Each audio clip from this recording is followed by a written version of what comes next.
Good evening and मसीह के नाम है आप सबको सलाम। आज लेंट का दूसरा वीक है और पहला दिन है। यशायाह की किताब और उसका 57 बाब और उसकी 15 आयत में लिखा है, क्योंकि वो जो आला और बुलंद है और अब्दुलबाद तक कायम है, जिसका नाम कुद्दूस है, यूं फरमाता है कि मैं बुलंद और मुकद्दस मुकाम पर रहता हूँ और उसके साथ भी जो शिकस्ता दिल और फरोतन है, ताकि फरोतनों की रूह को जिंदा करूँ और शिकस्ता दिलों को हयात बख्शूं। मेरे अजीज़ों, बाज़ औक़ात हम समझते हैं कि खुदा जो है वो बुलंद मुकाम पर है। यस, वो मुकद्दस है, वो नाकाबिल रसाई है और वो है भी। लेकिन यशायाह नबी एक हैरान कुन सच्चाई जो है वो मेरे लिए और आपके लिए खुदावंद के कलाम से लिखता है कि खुदा जो है वो अब्दियत में रहता है। वो फरोतनों के साथ भी सुकूनत करता है। लेंट का मकसद या रोज़े का मकसद ये नहीं कि हम खुदा के तक सीढ़ी लगाकर पहुंचने की कोशिश करें, उस पर उसके साथ आसमान तक जाने की कोशिश करके करें, बल्कि ये है कि हम अपने सरों को झुकाएं, अपनी ज़िंदगियों को झुकाएं और खुदावंद की हजूरी को महसूस करें। खुदावंद अपने आप को बुलंद और सरफराज तो कहता है, वो कादिर मुतलिक भी है, वो अजली भी है, वो कदूस भी है, लेकिन वो टूटे हुए दिलों के नज़दीक रहता है। जो उसको पुकारते हैं वो उनकी आवाज़ को सुनता है और वो जवाब देता है। मेरे अजीज़ों, मैं आपके साथ जो आज कलाम शेयर करने जा रहा हूँ वो ये है कि शिकस्ता दिल होने का मतलब ये नहीं है कि हम ना उम्मीद हों, हम परेशान हों, बल्कि हम नरम हों, सीखने वाले हों और खुदा के लिए ओपन हों कि खुदा अपने कलाम के वसीला से मुझे और आपको ना सिर्फ कलाम बख्शे बल्कि बरकत बख्शे।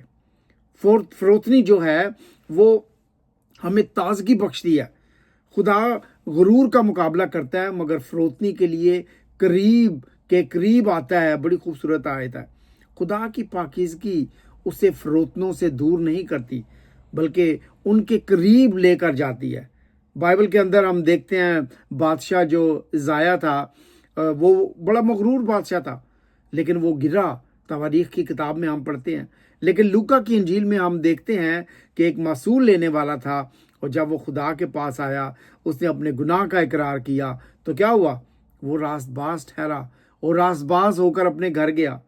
तकब्बर दरवाजे बंद करता है, फरोतनी दरवाजे खोलती है। जब हम अपनी कमज़ोरी खुदावंद के सामने लेके आते हैं तो वो अपने फजल को मेरी और आपकी ज़िंदगियों में बहाना शुरू कर देता है। मेरे अजीज़ों, नंबर 2, टूटना जो है या शिकस्ता दिल होना हमें बेदार करता है, बेदारी की तरफ हमारा आगाज़ करता है और खुदा जो है शिकस्ता दिल के नज़दीक है।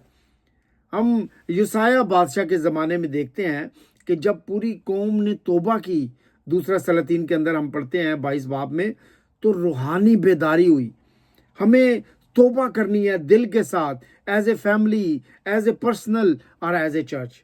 ये सब एक नरम दिल से शुरू होता है। मेरे अजीज़ों, कलीसिया और ख़ानदान में नई ज़िंदगी अक्सर उस वक्त शुरू होती है जब सब मिलकर गलतियों की और के लिए एक दूसरे को सॉरी कहते हैं।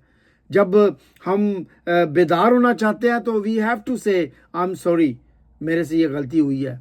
अपने दिलों को नरम करना है।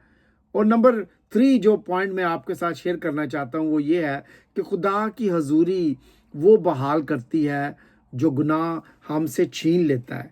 खुदा के साथ रिलेशन को छीन लेता है गुनाह। तकब्बर हमें तन्हा कर देता है, शर्मिंदगी हमें घोटती है, लेकिन खुदा हमें एक बार फिर मुआफ़ करता है और हमें ज़िंदा करता है जब हम उससे माफ़ी मांगते हैं। इंजील के अंदर एक बड़ी खूबसूरत कहानी है। एक औरत ने अपने आंसुओं से कीमती ऑयल डालकर खुदावंद यीशु मसीह के कदमों को धोया। खुदावंद यीशु मसीह ने उसको बहाल किया। खुदावंद यीशु मसीह ने उसको माफ़ किया। उसकी फरोतनी जो है उसके लिए रहम का सबब बन गई। जब हम सच्चाई से खुदा के हजूर घुटने टेकते हैं, हम मुजरम नहीं ठहरे जाते या ठहराए जाते, बल्कि मजबूत होकर उठते हैं और खुदावंद ना सिर्फ हमें मुआफ़ करता है, वो हमें इस्तेमाल करता है और हमें ब्लेस करता है। मेरे अजीज़ों, इस छोटी सी आयत में यशायाह हमें सिखाता है कि खुदा बुलंद और मुकद्दस है, لیکن وہ فروتنوں کے قریب ہے اور وہ ٹوٹنے والوں کے لیے شکستہ دل کو زندہ کرتا ہے۔ میرے عزیزو، ہم لینٹ میں سے گزر رہے ہیں۔ لینٹ کا پیریڈ، روزوں کا پیریڈ سزا کا وقت نہیں ہے، اپنے آپ کو مشکل میں ڈالنے کا نہیں ہے، لیکن اپنے دلوں کو نرم کرنے کا وقت ہے۔ جب ہم اپنے آپ کو خداوند کے حضور جھکاتے ہیں تو وہ ہمارے قریب آتا ہے اور وہ ہمیں بلیس کرتا ہے، ہمیں برکت بخشتا ہے، اور ہم اسی طرح واپس خدا کے پاس جاتے ہیں۔ خداوند مجھے اور آپ کو برکت دے، آمین۔